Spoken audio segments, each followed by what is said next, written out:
15m입니다. 4층 발코니 난간에서 콘크리트 바닥까지 딱 15m예요. 4살짜리 아이 몸무게는 보통 16kg쯤 됩니다. 그 16kg이 두 손으로 쇠살대를 붙잡고 발은 완전히 허공에 떠 있었어요. 손가락 힘이 풀리는 순간 16kg은 15m를 떨어집니다.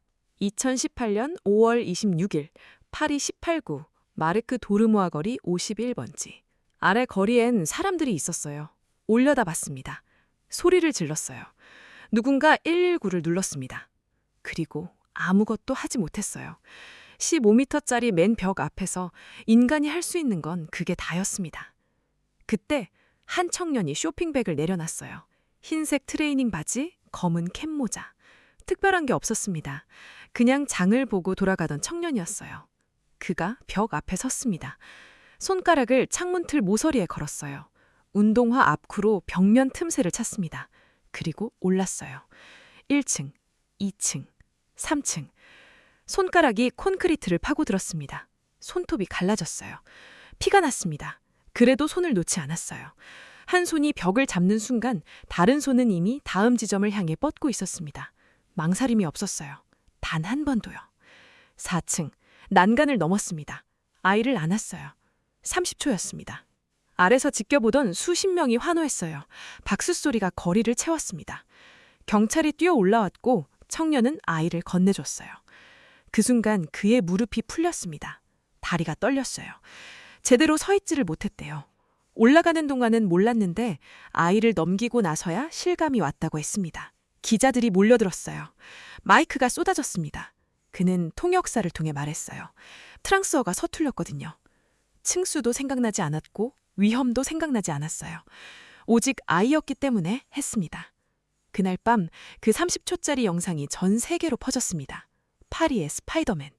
CNN이 받아쳤고 BBC가 틀었고 르몽드가 일면에 실었어요. 이틀 뒤엔 대통령이 연락을 했습니다. 그런데 말이에요. 그 영상이 전 세계를 달구는 동안 아무도 묻지 않은 질문이 하나 있었습니다. 이 청년은 왜 거기 있었을까요? 마무드 가사마, 22살. 그는 그날 그 거리에 있으면 안 되는 사람이었습니다. 파리에 온 지 채 1년이 안 됐어요. 체류 서류가 없었습니다. 불법 체류자였어요. 프랑스 법대로라면 그는 언제든 추방될 수 있는 신분이었습니다. 그가 거기 있었습니다. 그리고 그 아이가 살았어요. 여러분, 저는 이 지점에서 늘 한 가지 생각을 합니다. 서류가 없는 사람이 아이를 살렸어요. 있어선 안 되는 사람이 반드시 있어야 할 자리에 있었습니다. 그 역설이 이 이야기의 시작이에요. 마무드가 그날 거기 어떻게 오게 됐는지, 그 길이 얼마나 길었는지 지금부터 제가 들려드릴게요. 2000km입니다. 말리에서 리비아까지 사막을 가로지르는 직선거리예요. 포장도로가 없는 구간이 대부분이고 낮엔 지표면 온도가 70도를 넘기고 밤엔 영하로 떨어집니다. 물도 없어요. 그늘도 없습니다. 이 길을 건너다 쓰러져 죽는 사람이 매년 수백 명이에요. 공식 집계가 그렇다는 거고 모래 속에 묻혀 숫자조차 안 되는 사람들은 그보다 훨씬 많습니다. 마무두 가사마는 15살에 그 길을 걸었습니다. 1996년 1월 1일 말리 카이에스 지역 야긴 마을. 9남매 중 6째로 태어났어요. 아버지는 기장 농사를 지었습니다. 기장. 아프리카 사헬지대에서 가장 흔한 곡식이에요. 그걸 심고 거두고 팔아서 11명이 먹었습니다. 학교에 갈 돈은 없었어요. 마무두는 교실 대신 밭으로 갔습니다. 아이 때부터요. 15이 되던 해 바마코로 떠났어요. 말리 수도였습니다. 도시에서 뭔가 되어보려 했는데 학력도 없고 연줄도 없는 시골 소년한테 열리는 문은 없었어요. 그래서 더 멀리를 봤습니다. 유럽. 거기 가면 된다고들 했어요. 사하라를 건넜습니다. 리비아에 도착했어요. 지옥이었습니다. 2012년 말리 내전 이후 서아프리카 이민자 행렬이 리비아로 몰렸어요. 민병대가 그 길목을 장악했습니다. 돈이 없으면 잡혔어요. 마무드도 잡혔습니다. 감옥이었습니다. 안에서 뭘 겪었는지 그는 자세히 말하지 않았습니다. 고문을 당했다고만 했어요. 딱 그 한마디였어요. 고문. 그 단어 하나가 나머지를 다 말해줍니다. 살아서 나왔습니다. 지중해가 눈앞이었어요. 유럽까지 배로 약 300km. 그 바다가 얼마나 위험한지 마모두도 알았을 거예요. 2015년부터 2018년 사이 지중해를 건너다 목숨을 잃은 이민자가 공식 집계만 1만 5천 명이 넘습니다. 하루 평균 10명이 넘는 숫자가 그 바다에 수장됐어요. 그래도 탔습니다. 첫 번째 시도였어요. 실패했습니다. 배가 적발됐고 니제르로 강제 추방됐어요. 사막 2,000km를 걷고 감옥에서 고문을 버티고 1만 5천 명이 죽은 바다까지 나갔다가 다시 원점으로 돌아왔습니다. 여기서 이 이야기가 끝났다면 아무도 마무두 가사마라는 이름을 몰랐을 거예요. 마무두는 다시 배를 탔습니다. 두 번째 시도였어요. 이번엔 구조선이 왔습니다. 이탈리아 땅을 밟았어요. 로마였습니다. 거기서 이탈리아어를 배웠어요. 일을 구했고 버텼습니다. 2017년 9월 파리로 왔어요. 형이 있었거든요. 프랑스어는 서툴렀습니다. 서류도 없었어요. 일자리도 없고요. 그냥 살았습니다. 하루하루. 그리고 2018년 26일 쇼핑백을 들고 마르크 도르모아 거리를 걷고 있었어요. 사하라도 감옥도 지중해도 이 청년을 막지 못했습니다. 15m짜리 콘크리트 벽이 그를 막을 수는 없었어요. 그 아파트 4층 발코니 안에 아이 아버지가 있었습니다. 문을 잠그고 스마트폰을 들여다보고 있었어요. 포켓몬고였습니다. 4살짜리 아이가 발코니 쇠설대 밖으로 빠져나가는 동안 아버지는 화면 속 포켓몬을 잡고 있었어요. 15m 아래 거리에서는 이방인 하나가 맨손으로 벽을 오르고 있었습니다. 다시 그 30초로 들어갑니다. 초단위로요. 마무드가 벽을 잡는 순간부터 아이를 안을 때까지 정확히 30초입니다. 제가 지금 말씀드리는 이 속도로 딱 이만큼의 시간이에요. 한번 세어보세요. 하나, 둘, 셋. 그 시간 동안 그는 15m를 올랐습니다. 창문틀 모서리에 손가락 2마디를 걸었어요. 운동화 앞코로 벽면 줄문을 찾습니다. 1층 발코니 난간을 넘었어요. 2층 에어컨 실외기 옆면을 짚었습니다. 손가락이 콘크리트에 쓸렸어요. 손톱이 갈라졌습니다. 3층을 넘었어요. 팔이 타들어가는 느낌이 왔을 거예요. 손바닥에 피가 배었을 겁니다. 그래도 손을 놓지 않았어요. 4층. 난간을 2손으로 잡고 몸을 끌어올렸습니다. 발코니 안으로 넘어갔어요. 아이의 2손이 쇠살대를 놓는 순간 마무두의 2팔이 그 몸을 받았습니다. 아이는 울지 않았대요. 그냥 안겼답니다. 마무두는 발코니에 서 있었어요. 아래서 한호 소리가 올라왔습니다. 경찰이 뛰어 올라왔어요. 아이를 건네줬습니다. 그 순간 무릎이 풀렸어요. 다리가 떨렸습니다. 제대로 서 있지를 못했어요. 올라가는 동안엔 무서운 줄 몰랐는데 아이를 넘기고 나서야 자기가 뭘 한 건지 실감이 왔다고 했어요. 나중에 이 장면을 회상하며 그는 이렇게 말했습니다. 층수도 생각나지 않았고 위험도 생각나지 않았어요. 오직 아이였기 때문에 했습니다. 사막을 건넌 사람이, 감옥을 버틴 사람이, 바다를 2번 건넌 사람이 고작 4살짜리 아이 앞에서 무릎이 떨렸어요. 영웅은 준비하지 않습니다. 당신 지금 이 얘기 들으면서 이런 생각 드시는 분 없으세요? 나라면 어땠을까? 나도 저 상황이면 올라갔을까? 솔직히 저도 모르겠어요. 근데 한 가지는 알아요. 마무두도 몰랐다는 겁니다. 자기가 올라갈 수 있을지요. 그냥 올랐어요. 계산 없이요. 준비 없이요. 그게 30초짜리 영상이 전 세계를 울린 이유예요. 우리 모두가 머릿속으로만 했던 일을 이 청년은 그냥 했거든요. 경찰이 2사람을 한 방에 뒀습니다. 마무두와 아이를요. 아이는 자기를 구해준 청년 품에 다시 안겼어요. 마무두는 다리를 떨면서 손톱이 갈라진 손으로 그 아이를 안고 있었습니다. 그 사진이 있어요. 흰 트레이닝 바지에 검은 캡모자를 쓴 청년이 4살짜리를 안고 앉아있는 사진이요. 그게 전부예요. 30초, 손톱 하나. 그게 이 이야기의 심장입니다. 세상이 그를 영웅이라 부르는 데는 24시간이 걸렸습니다. 대통령이 그의 손을 잡는 데는 48시간이 걸렸어요. 그리고 그 나라가 그를 내보내는 데는 10개월이 걸렸습니다. 순서대로 말씀드릴게요. 2018년 5월 28일, 구조 이틀 뒤, 마무드는 대통령궁 엘리제에 들어갔습니다. 흰 트레이닝 바지 대신 말리 전통 의상을 입었어요. 에마뉴엘 마크롱이 그의 손을 잡았습니다. 플래시가 터졌어요. 전 세계가 그 사진을 받아 실었습니다. 마크롱은 선언했어요. 프랑스 시민권을 주겠다고. 소방대에 특채하겠다고. 마무드 옆엔 통역사가 있었습니다. 프랑스어가 서툴렀으니까요. 전 세계 카메라 앞에서 통역사를 통해 대통령과 악수하는 22살. 활짝 웃진 않았어요. 수줍게 웃었습니다. 그 수줍음이 오히려 이 청년이 얼마나 진짜인지를 보여줬어요. 2018년 6월 미국 BET 인도주의상을 받았습니다. 수상 소감에서 그는 짧게 말했어요. 신에게 감사하다고, 가족이 보고 싶다고. 2018년 10월 27일 프랑스 시민권 취득이 공식화됐습니다. 소방대 인턴십 계약이 체결됐어요. 기간은 10개월이었습니다. 급여는요? 월 600유로였어요. 잠깐 여기서 숫자를 한번 보실게요. 600유로. 파리에서 원룸 월세 최저가가 800유로예요. 그러니까 월급보다 방값이 더 비싼 도시에서 영웅의 한 달 급여가 600유로였습니다. 교통비, 밥값, 통신비를 빼면 손에 쥐는 게 없어요. 거기다 아프리카 가족한테 송금도 해야 했습니다. 하지만 마무드는 불평하지 않았어요. 소방대 유니폼을 입었습니다. 훈련을 받았어요. 말리 기장밭에서 자란 아이가 파리 소방대 유니폼을 입은 겁니다. 열심히 했어요. 당연히요.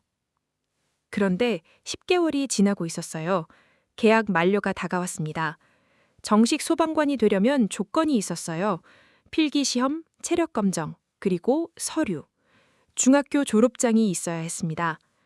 브레베, 프랑스 중등교육 수료 증명서예요. 카메라가 꺼진 건 오래됐습니다. 대통령의 악수도, BET 시상대의 조명도, 전 세계 언론의 플래시도 다 꺼졌어요. 남은 건 서류 한 장이었습니다. 여러분, 이 대목에서 저는 이런 생각이 들어요.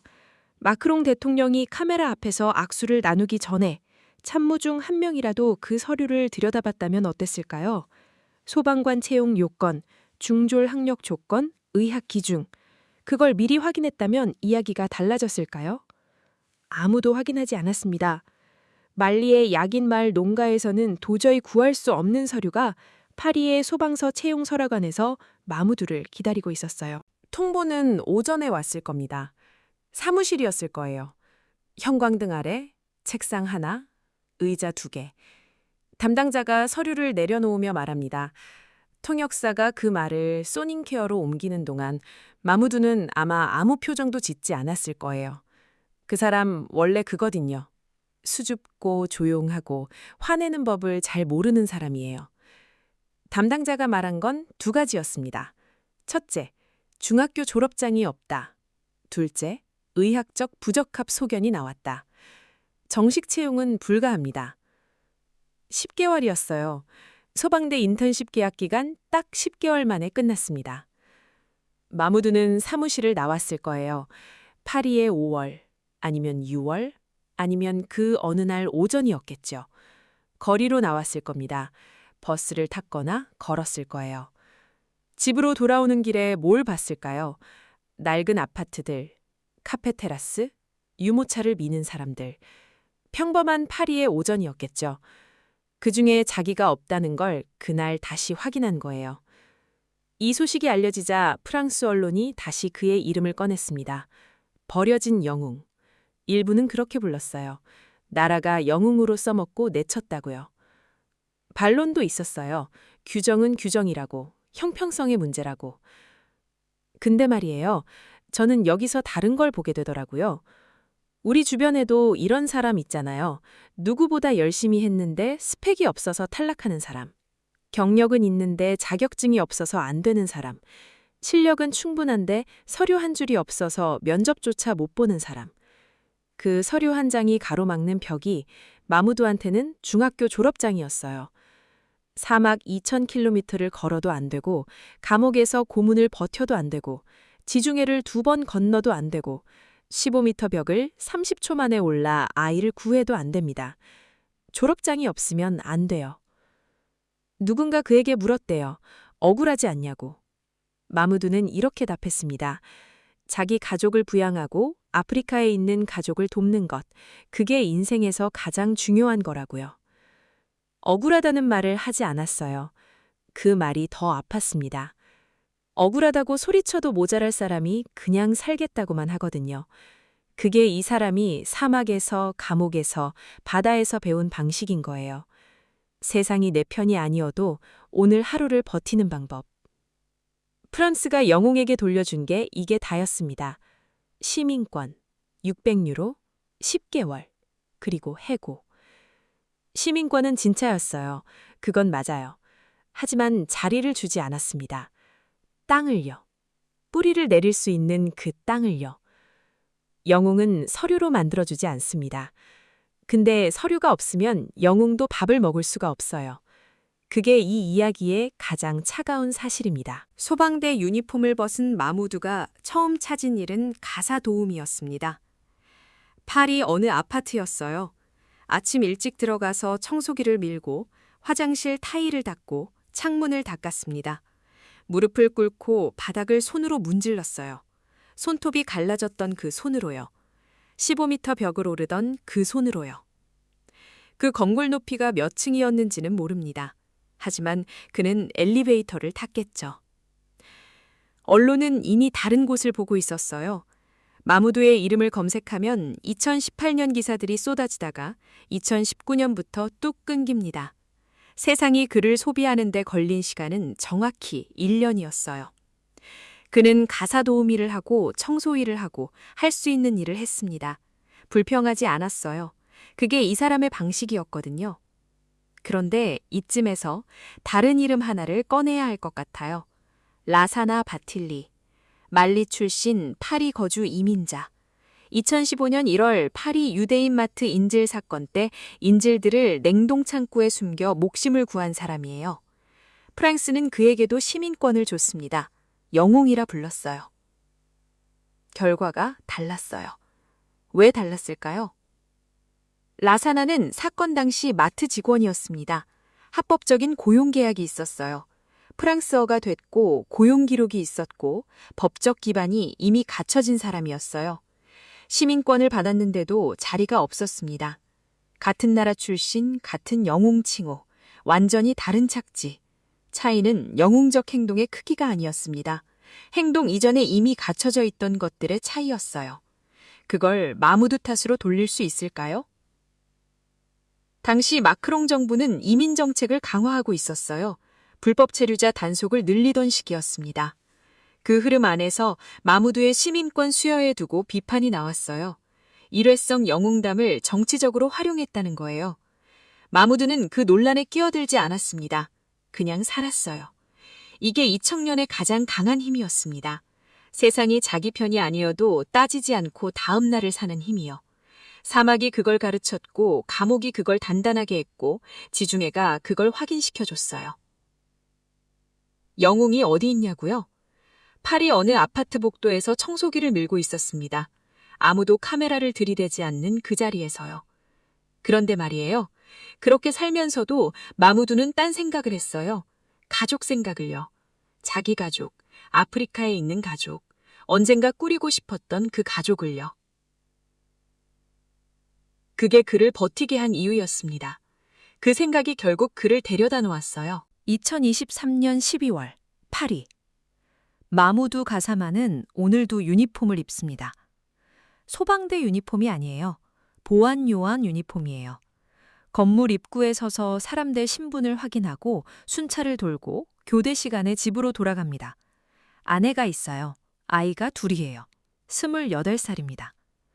파리의 스파이더맨 근황치고는 조용하죠. 근데요, 저는 이 근황을 처음 봤을 때 이상하게 눈물이 핑 돌았어요. 비참해서가 아니라요. 살아있어서요. 그 사람이 살아있다는 게, 가족이 생겼다는 게, 오늘 아침에도 유니폼을 입고 어딘가로 출근한다는 게요.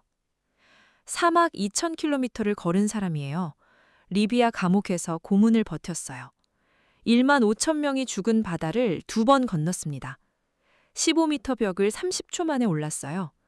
600유로짜리 인턴으로 10개월 일하다 해고됐고 남의 집 바닥을 닦으며 버텼어요. 그리고 오늘 2 아이의 아버지로 살아 있습니다. 그걸 실패라고 부를 수 있는 사람이 있을까요? 여기서 지금 이 방송을 듣고 계신 분들께 직접 말씀드리고 싶어요. 40대, 50대, 지금 이 이야기를 듣고 계신 분들이요.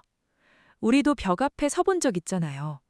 열심히 달렸는데 서류 한 장에 막힌 적이요. 분명히 잘하고 있었는데 어느 날 카메라가 꺼진 적이요. 세상이 박수를 치다가 조용히 떠난 뒤 그 자리에 혼자 남아본 적이요. 마무두가 특별한 게 아니에요. 우리가 매일 하는 걸 그도 하고 있는 겁니다. 아무도 안 봐도 일어나는 것, 유니폼을 입는 것, 문을 열고 나가는 것. 그게 사실 제일 어려운 거잖아요. 2018년 5월 26일로 다시 갑니다. 흰 트레이닝 바지, 검은 캡 모자, 쇼핑백. 쇼핑백을 내려놓는 순간 그는 자기가 어디로 가는지 몰랐어요. 15m가 얼마나 높은지 계산하지 않았습니다.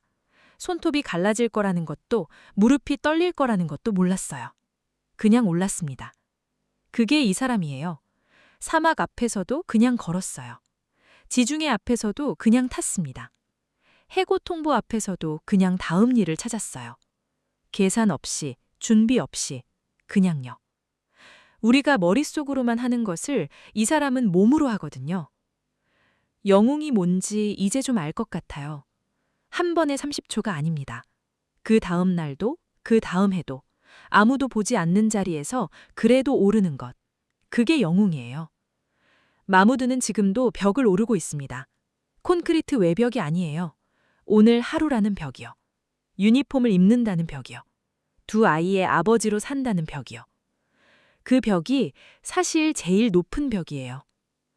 2018년 그날 쇼핑백은 마르크 도르무아 거리 51번지 앞에 놓였습니다. 마무드는 그걸 두고 벽을 올랐어요.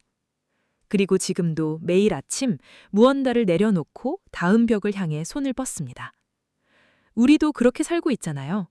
아무도 박수치지 않는 날들을 그래도 버티는 사람들이요.